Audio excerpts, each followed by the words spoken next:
Hello, listeners, and welcome to another episode of Subscription Scaled. I'm your host, Nick Fredrick. With me today is a special guest. We have Lissa Regets, who is the head of growth at EBY. Lissa, thanks for having us, for coming on. Thanks, Nick. I'm glad to be here. Well, great. Why don't you tell us a little bit about yourself, how you got to EBY, and what you do there? Yeah, great. I've been with EBY for about 2 years as their head of growth. So I'm responsible for all the marketing initiatives, customer growth, and revenue. And prior to joining EBY, I was working at a company called Quirky, and it was a post-bankruptcy turnaround project. So I worked with a PE firm and a handful of amazing people to turn the once beloved Quirky, the invention platform, around, replatforming from a manufacturing business to a licensing company. So I managed all of their marketing efforts there.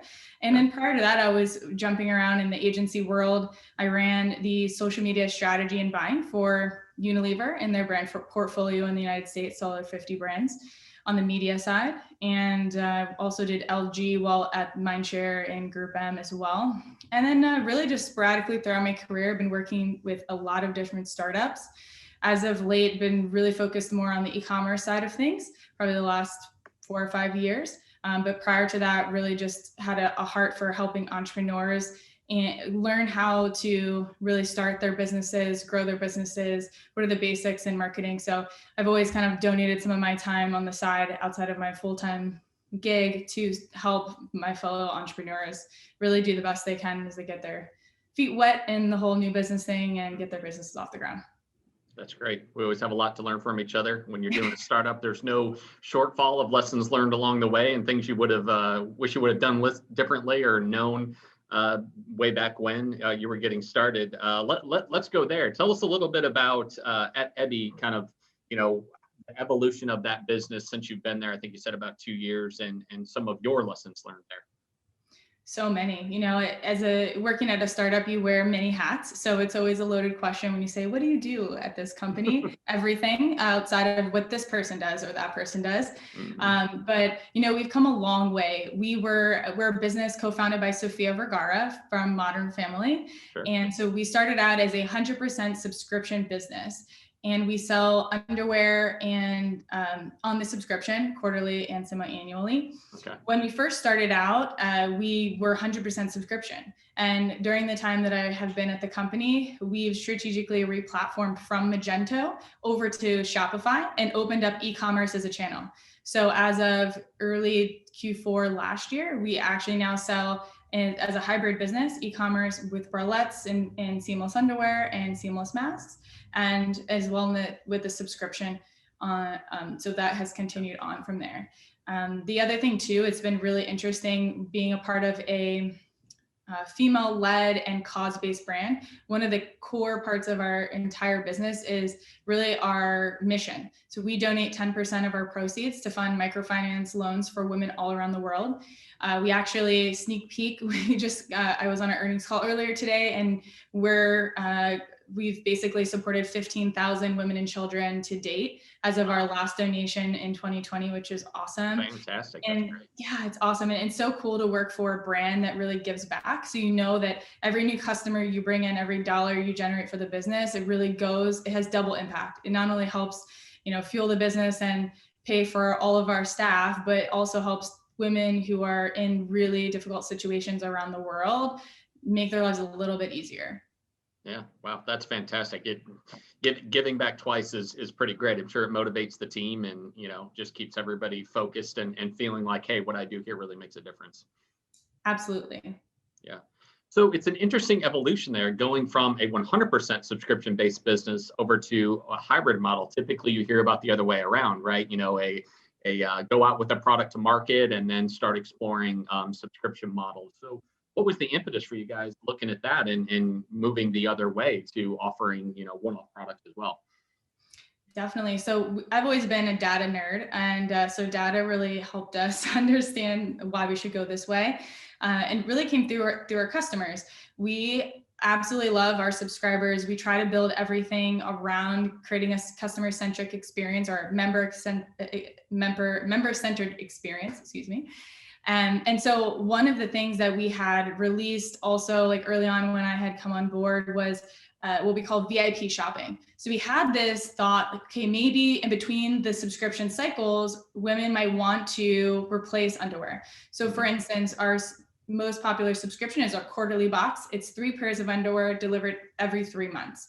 So let's just say you get your 3-pack, and then, something happens in between the cycle. You're like, oh, I just need another pair, or I'm traveling, whatever the case may be. There wasn't a way for her to get her hands on another one of her favorite EBY panties. So we launched this e-commerce-like experience, but behind the login wall. And what we found is that women loved it. Like, they loved it so much. I think they bought more underwear through the VIP than they were buying through the subscription. So we thought, okay, well, we're on to something. How can we do more with this? And so we thought, why don't we try to, release this in more of an e-commerce standpoint? We could kill 2 birds with 1 stone. One is, we know that women love to try before they buy. So let's give people the e-commerce experience as a way for them to try EBY before they really subscribe as a member, which comes with a whole lot of loaded benefits. And also, it just gives us the opportunity for people who maybe not as ready to buy into a subscription model, the ability to feel like they can come back, and we can simulate from a revenue standpoint the subscription revenue experience by just really focusing a repeat purchase rate for the e-commerce customers. So we have all these new kind of ways that we're playing around with customer acquisition and retention, and kind of going back and forth between the two, and subscription and e-commerce. But it really was our customers that kind of pushed us in this direction. Wow. Have you seen customers iterating back and forth between the 2 models, or they tend to go down one path versus the other? Yeah, it's interesting. It's actually been kind of a really great byproduct we didn't expect, was kind of reducing churn in a way, but not the normal way you would talk about churn. So churn in the sense of you sign up for a subscription and you leave the subscription. What we're finding is that some people who had left the subscription previously are actually coming back as e-commerce customers because they really loved the product, but maybe just something about the subscription wasn't working for them, whether it was the timing or whatnot. And also, it allows for people who maybe have been in some different financial situation, they couldn't fully commit to that time schedule on their credit card. They can come back and buy when they're ready to. Yeah, that's fascinating. I think there's a lot of product owners out there who look at their particular product and think, well, they look at the subscription economy and say, wow, that recurring revenue, that, and continuously engaged customer, I love that concept. I'm not sure my product fits here because I've got a loyal base of customers who just, buy on demand. You guys have gone down the path of, kind of trying to embrace that hybrid model and seeing success with even, people moving away from subscription into that. So that's a great success story right there out there for others who are concerned about that. So that's fantastic to hear. Thank you. Yeah, no, it's really exciting. And I think it kind of depends on the business. So for us, we're an apparel business, a size business. We have lots of variants, and people have, especially women, as we shop, we like to have control. So giving her more control in her shopping experience also is huge for businesses like ours, where there is a lot of choice.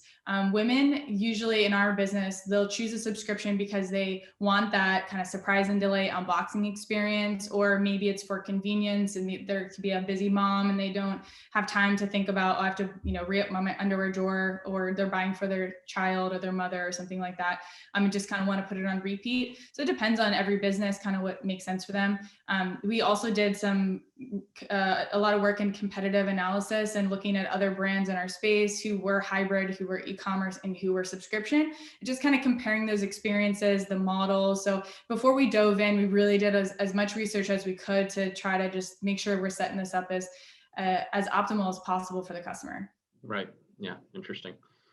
Let's talk about acquisition for a second. So what have you seen to be effective channels, especially now that we've moved to, so many consumers have moved to a fully online experience, not wanting to go to stores, of course, and things like that. Have you guys adjusted that strategy through COVID? And how are you working through things like targeted offers or ways to get new customers throughout the product?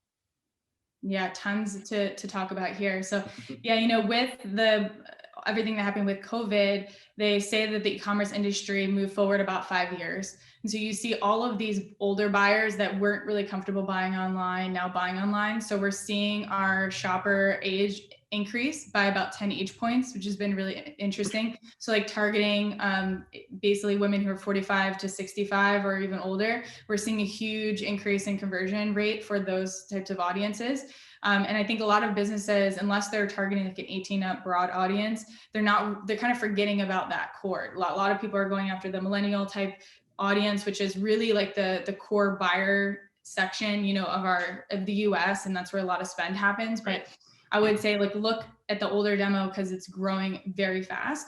The other thing is that we're really focused on search and paid and search and SEO, because what we're seeing is that there's just such a spike of people coming online and trying to find what they're looking for. Whereas before they just would have went into a mall or went to a store that they would have gone to. And people are more interested in trying other products now than they were before. Like people were much more brand loyal when they're like, hey, I'm going to go do XYZ on my shopping list. Now they're like, well, I wonder what other companies are selling these products, because you put the search in for seamless underwear. And now you have these 5 companies. Right. So we're finding that there's a huge opportunity in search, and we're putting as much money and energy into really optimizing our entire site experience and our paid programs there. And that's also in part too, with everything happening with iOS 14 and Facebook, and no one really knows the extent of how that's going to impact all of our acquisition programs on Facebook. So it's, how can we diversify the spend just to mitigate the risk there? Where else can we put the money? We're really looking at podcasts as a big area of growth over the next couple of years. We think audio is a place to really make a safe investment, and really trying to create frequency on the podcasts that we partner with. We find that there's a correlation between the number of frequency of podcast episodes that you're in helps with sales versus just doing like one and then go. We really have like host-read interviews there. And then we're really excited to try YouTube. We haven't done much in that, but since it's a search platform, we feel like there's definitely some benefit to testing that out from an acquisition standpoint. Other than that, I mean, we really want to continue to build our community and referrals. Our members are really awesome. Once they find the product, they love it, they want to tell everybody about it. So we've done a lot of research into what tools do you want to tell your friends? And we found that they all want to text their friends or family when they find something. So we want to put SMS tools in their hands to help them get there. And then we have a referral program, and we're building out community programs and just content heavy stuff. We think community is going to be a huge driver of revenue for us over the next, couple of years as we continue to expand that and make people feel really included and, loyal to the brand. They'll come back and buy again and again. So extending lifetime value there. Yeah. Wow. So very diversified there. Lots of different strategies. And that's great to hear. It's funny to think about things like paid search is now almost a legacy channel in a way, compared to some of these new ways of getting out after customers. Obviously, that's still going to be a big part of the strategy for the time being. How do you try to stand out there? There's a lot of brands that are online, so trying to stand out in the crowd. How are you guys finding effective ways to do that? Yeah, great question. So our underwear is a solution-based underwear, which is great for search, because one of the things just to give you more examples, so our underwear has what they call no slip grip. It's also called flocking technology. And it's a special fabric that lines the inside of all of the openings of the underwear. It's also on our bralette, but it's a signature feature of all of our seamless products. So because of that, it makes it so that the underwear doesn't ride or roll or bunch or anything like that. So it's awesome in general, because as women are moving around throughout the day, it doesn't shift on them and it stays put, so it's more comfortable. It also is great for runners or people who are doing yoga or walking or anything with like significant movement, because typically women cat out of the bag. A lot of women don't wear underwear when they work out because it's just so uncomfortable, and who wants to be working out and then picking their wedgie at the gym, right? No one wants to do that. So it's great because you can wear it under leggings, you don't see the seam on it, and you never have to really mess with them. So all of these different types of things, we've done a lot of focused work. We get a ton of reviews, and we also do a lot of surveying of our customers to understand why they bought. and unpacking what our product can solve. So people, when they go to Google and search platforms, they put in like, no VPL underwear, no invisible underwear. So they're looking for a panty free, or a seamless underwear, right? You go in there, it's like, my underwear are chafing, or they're uncomfortable, or they're like, wet, and you're like, oh, great, moisture wicking fabric that we offer can be there. So you're really looking at how people are utilizing these platforms and the behavior of a user, and then use that to help fuel your strategy.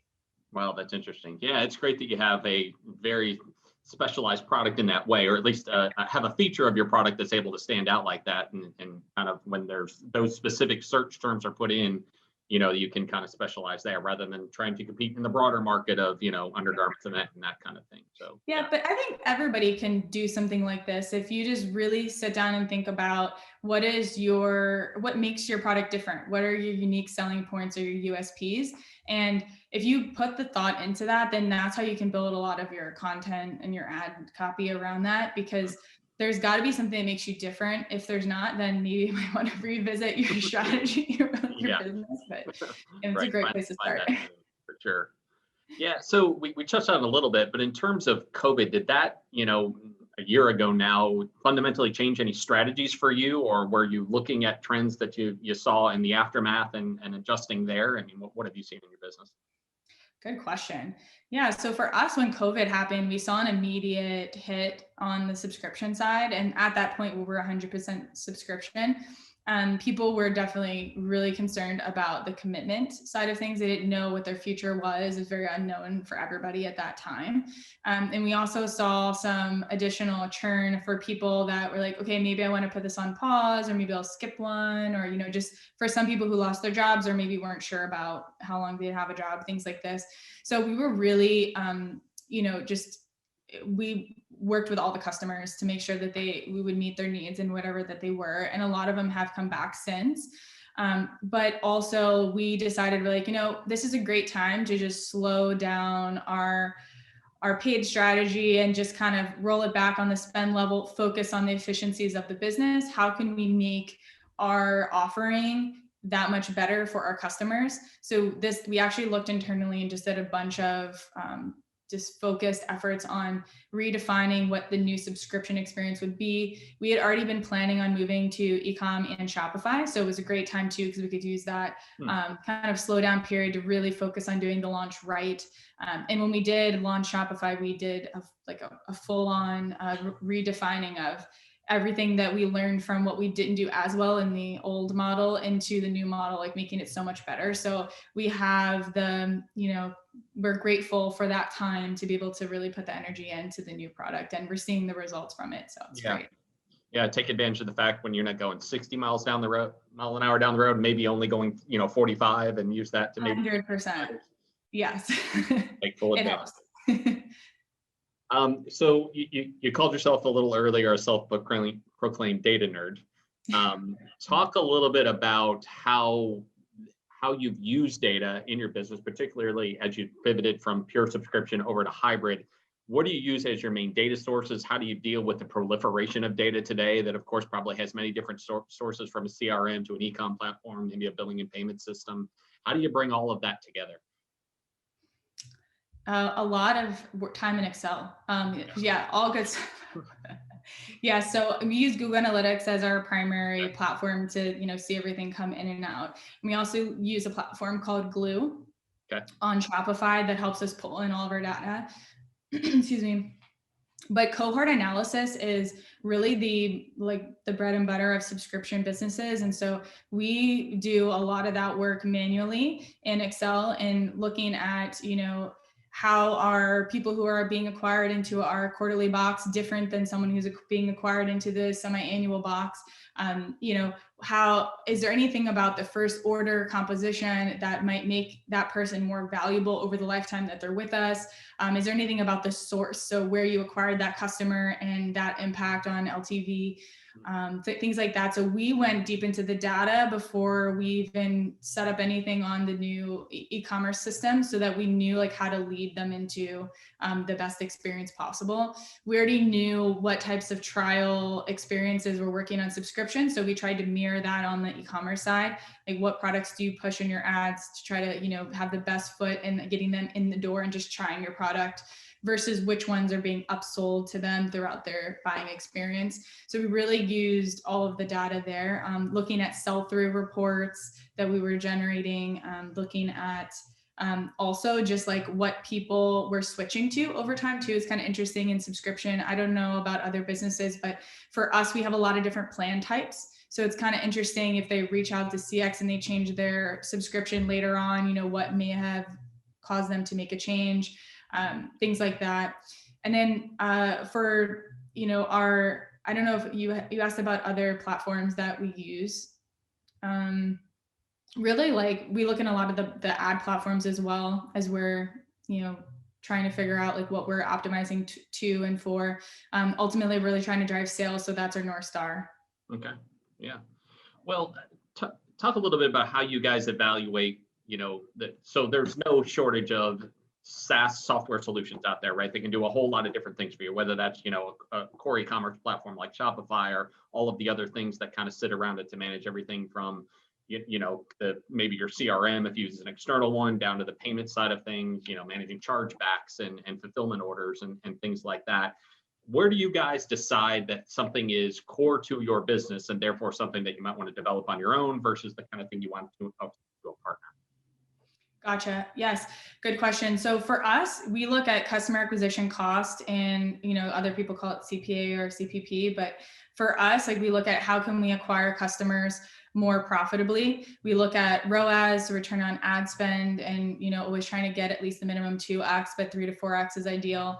LTV is super important. And for anybody who's either looking for investment or has investors, are always asking about your LTV to CAC ratio or LTV to CPA ratio, depending on who you talk to in the lingo. But, any way that we can increase AOV or average order value through upsells, all of these different metrics of the business we're super focused on, and we have unique programs and plans around each one of them. And we go through cycles. So we'll focus for one quarter on a specific metric or two, and then we'll kind of rotate through and improve the others. Really, if you think about like what for right now, like we're super focused on AOV because what we need to do is elevate our lifetime value. And as we continue to scale, we're trying to really we're trying to grow 100% year over year. And so for us, like we need to continue to push heavy on the gas pedal for acquisition. But in order for us to do that, there's a direct correlation between increase in spend and your cost to acquire. So to mitigate that, we want to push the LTV up. So we increase AOV, which is going to ascend, and then repeat purchase rate or number of times subscriptions or retention to really try to combat that increase in the customer cost as we're continuing to push and get more people into the funnels. Yeah, so affecting, order values on the subscription side of things can of course be a little bit different when it's kind of level set, right? If you're paying, I think I saw on your website, the quarterly price was at $45 or something like that. 45. Yeah, per quarter. How are you increasing ticket sizes there? Is it through add-ons and different products that you can kind of tag onto your subscription there, or is it different levels of subscriptions? How are you playing with that on the subscription side? Definitely. So we are using an app called Rebar, and but you can also do it on your own, build it into Shopify. I think Bold has a subscription upsell product. There's a few other ones as well. And so what we've done really well on our previous Magento platform is we've optimized a lot in the upsell on the subscription, testing different placements like the checkout upsell, the cart upsell. We had a build your box quiz, so we had an upsell within the quiz. On Shopify, it's great because we actually have more placements to play with. We're on Recharge, so Recharge has a checkout and Shopify has a checkout for e-com. So we have upsells in both of those places. Yeah. We can do an upsell post checkout or an email after the purchase. We can also put it on the PDP page and homepage, and there's tons of other spots. So we're just testing into all of that.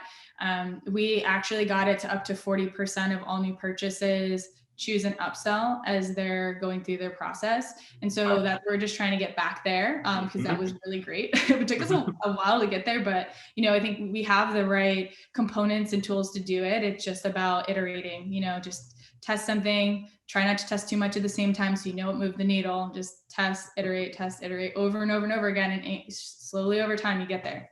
Yeah, that's an interesting point right there. I've seen others kind of get lost in analysis paralysis when they try to launch too many tests at the same time. And so you start to lose sight on, all right, was this the thing that moved the needle, or was it that thing over there? And one of the challenges in subscription is always time, right? You don't know when a change that you're making outside of the acquisition is necessarily affecting the right now or affecting 3 months down the road. Right. So you got to give things some time to play out, look at that set of data before you pull the next lever, right, and make another change. 100%. Yeah. What I like to do is build something called a learning agenda. And it's essentially before you set out to do anything, you write a hypothesis. What do you think, or what do you want to test? What do you think could be true? How do you test it? What success metric are you looking at for, is this working or is this not working? And then kind of like figure out, okay, this is how I'm going to test this, A, B, C, D, E, F, G, however long you need to have individual things you're going to test to prove this hypothesis true or false. And then how long are you going to test each one, right? Like how are you going to track it for success, all of these things. So when you build out the testing agenda, you do it for a specific metric that you're working on. So for us, we have like a testing agenda for AOV, and we're like, here's all the 10 things we want to test to try to impact and improve our AOV. Sometimes it works, sometimes it doesn't work, and that's okay because that's part of the process. And you just, move to the next one, or maybe you iterate, but you do it in every single thing that you do. Is if you take a CRO mindset approach to how you run your business, you'll get there in time because you're just always going to be improving little by little by little by little. And in a startup, there's tons of things to choose from. So, I mean, there's no lack of projects to try. Yes, I can attest. Yes, there's always more things to do than there are, of course, hours in the day. So yeah, you have to be selective about what you do. But that, what you just described, of course, just sounds like the scientific method, right? Have a hypothesis of what do you think will happen, break it down, test it out, and then continue to evolve and learn. I mean, that's certainly a great approach. Applies to business as well, of course. Yeah, I'm just a marketer, so I gave it a new fancy name, but it's basically the scientific method. It works. Absolutely. Yeah. Yeah. So, for the listeners, is there any big lesson out there? It doesn't even have to be a big lesson, but just one of the key lessons that you've learned as you've been scaling up this business, that if you could just go back in time for a couple of years and talk to yourself, you'd be like, hey, don't make that mistake again. Yeah. I would say don't be afraid to fail. Okay. Start by being more aggressive versus conservative, especially in the startup world. Like, think about all the things like you could really want to achieve and put together a plan to say, this is how I think it could work, and then roll it back, versus let's start something very small and then inch out. Because in a startup, a lot can go right, but a lot can go wrong. And so I've found that, think about the 5-year plan and how you're going to get to the 5-year plan. And maybe there's some different ways you can ninja your way into getting there a little bit faster by just having a more aggressive growth strategy versus a more conservative one. Yeah. Great. Well, Lissa, this has been a fantastic conversation. I really appreciate all of the insights. I trust our listeners have enjoyed it as well. Where can they go to learn more about the company and get in contact with you? Great. Yes. Well, I'm on LinkedIn, and it's Lissa Regets at the end of LinkedIn. And then for the company, it's shop.join.ebby.com. You can also go joinebby.com. It's a little easier. We'll redirect in case you didn't get the shop.join part. Gotcha. Awesome. Yeah. Anyway, but yeah, joinebby.com is the best place to find the business. And we sell seamless underwear, bralettes, and seamless masks. You definitely got to try it. Once you try it once, you'll love it. Tell your friends, all the ladies. It's amazing. We only sell in the US, but we will be coming to other countries soon. Okay. Good to know. Well, thanks again for the time today. Really appreciate all of the insights. Thank you. Thanks for having me, Nick.